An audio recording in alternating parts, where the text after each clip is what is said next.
Hello అండి. ఈరోజు నేను శనగల ప్రసాదం ఎలా తయారు చేస్తారో చెప్తానండి. ఫస్ట్ శనగలు శుభ్రంగా వాష్ చేసుకొని తీసుకోవాలి. ఒక నైట్ అంతా నానబెట్టుకోవాలండి.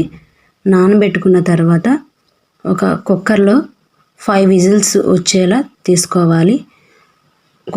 కుక్కర్లో ఉడికించేటప్పుడు కొద్దిగా సాల్ట్ వేసుకోండి.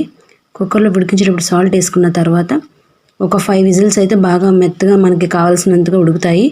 నేను మా ఇంట్లోకి సరిపడా 2 కప్స్ తీసుకున్నానండి.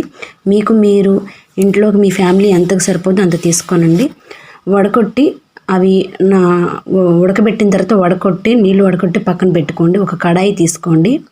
కడాయి తీసుకున్న తర్వాత ఫస్ట్ ఆయిల్ వేసి పచ్చిశనగపప్పు, కొద్దిగా సాయం మినపప్పు వేయించుకోవాలి. అవి కొద్దిగా వేగాలి. తర్వాత కొద్దిగా జీలకర్ర వేసుకోవాలి.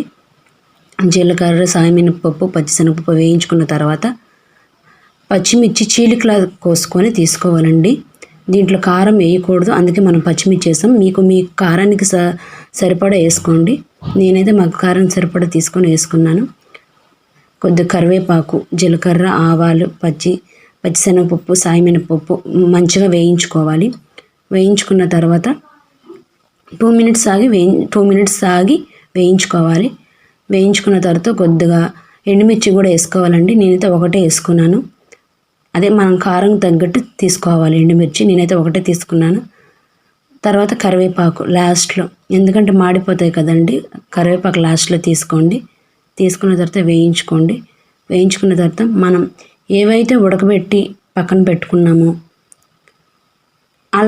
అల్లం తరుగు కూడా వేసుకోవాలండి. నేనైతే నా దగ్గర అల్లం తరుగు లేదని స్కిప్ చేసేసాను. మీరు అల్లం తరుగు కూడా వేసుకోండి. వేసుకొని వేయించుకున్న తర్వాత ఏవైతే ఉడకబెట్టి నానబెట్టి పక్కన పెట్టుకున్నామో అవి శనగలు తీసుకొని ఒక 2 మినిట్స్ మగ్గించుకోండి. మగ్గించుకున్న తర్వాత కొద్దిగా పసుపు, మీ దగ్గర ఉంటే ఇంగువ యాడ్ చేయండి. నా దగ్గర లేదని నేను స్కిప్ చేశాను. అలా వేయించుకున్న తర్వాత కొబ్బరి తురుమండి. దీంట్లో మెయిన్ ఇంగ్రీడియంట్ కొబ్బరి తురుమండి.